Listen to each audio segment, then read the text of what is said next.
Hello viewers, আজকে আমি নিয়ে এসেছি একটা healthy recipe, fish curry without oil. By the way, আমি সোমা, আপনারা দেখছেন সোমাস কিচেন। এখন আপনারা ভাবছেন ফিশ কারি উইদাউট অয়েল, এটা কি খাওয়া যাবে? কাঁচা মাছের কি গন্ধ হবে না? একবার আমাকে বিশ্বাস করুন, আপনারা আমার স্টেপসগুলো ফলো করে যান, বাড়িতে অবশ্যই ট্রাই করবেন। আর যদি ভালো না লাগে 2-4টা কমেন্ট আমাকে করে দেবেন কমেন্ট বক্সে। চলুন এবার রেসিপিটা শুরু করি।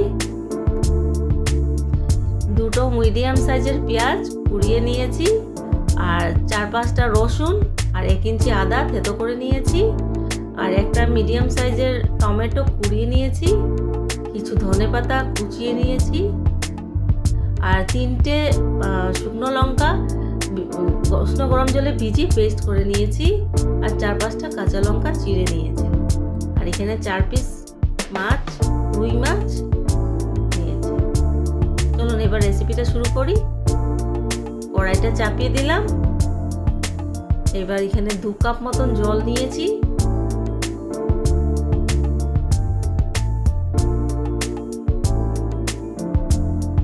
দেড় চামচ নুন দিয়েছি। 4টা মাছ নিয়েছি, তার জন্য 1.5 চামচ নুন। আপনারা আপনাদের টেস্ট মতন নুন দেবেন। 1 চামচের মতন হলুদ গুঁড়ো দিয়েছি,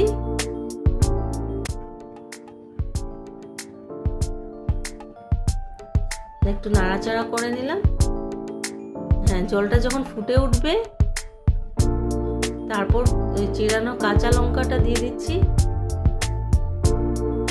তারপর কুড়ানো পেস্টটাও দিয়ে দিচ্ছি,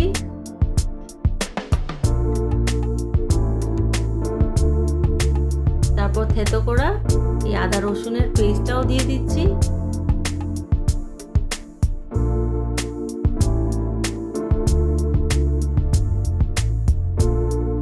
কুড়ানো টমেটো দিয়ে দিচ্ছি,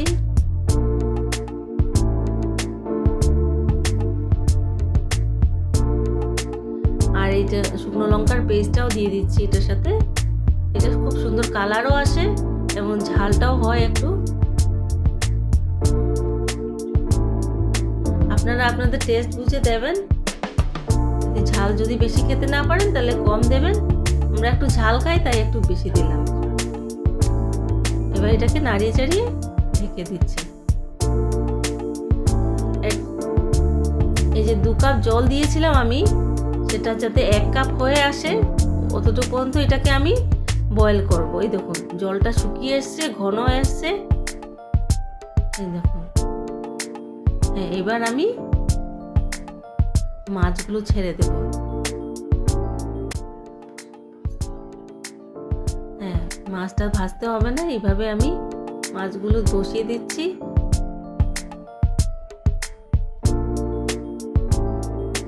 এবার একটু নাড়াচাড়া করব, উল্টে পাল্টে দেবো মাছটাকে।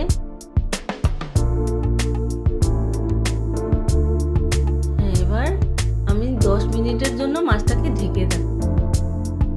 একটু রুই মাছ বেশি সময় লাগে না সেদ্ধ হতে, ওই 7-8 মিনিট 10 মিনিটের মতন এটাকে বয়েল হতে দিব আমি।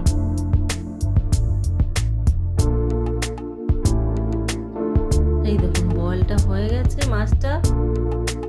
হ্যাঁ, সুন্দর বয়েল হয়ে গেছে। আবার একটু উল্টিয়ে দিচ্ছি, উল্টো সাইডটাও যাতে সুন্দর মতন বয়েল হয়ে আসে।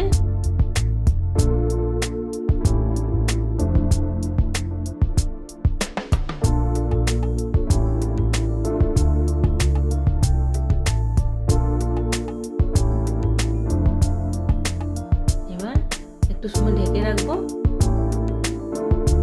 1-2 মিনিটের মতন ঢেকে।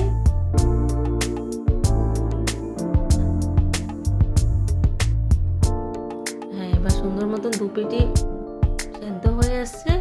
এবার ধনেপাতা দিয়ে আমি নামিয়ে নেব।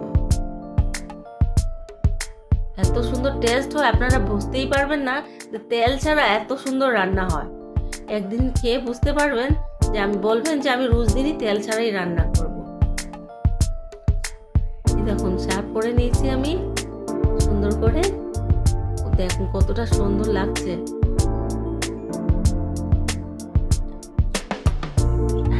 যেমন সুন্দর হচ্ছে দেখতে, তেমন স্বাদও হবে। আপনারা খেলে বুঝতেই পারবেন না যে তেল ছাড়া এত সুন্দর রান্না হয়। যদি ভালো লেগে থাকে আপনারা অবশ্যই আমাকে কমেন্ট বক্সে জানাবেন যে তেল ছাড়া আপনারা কিভাবে টেস্টটা পেলেন। দেখুন কতটা সুন্দর লাগছে, দারুণ টেস্ট। ভালো লেগে থাকে যদি সাবস্ক্রাইব, লাইক আর বেল আইকনটা ক্লিক করতে ভুলবেন না। Thank you.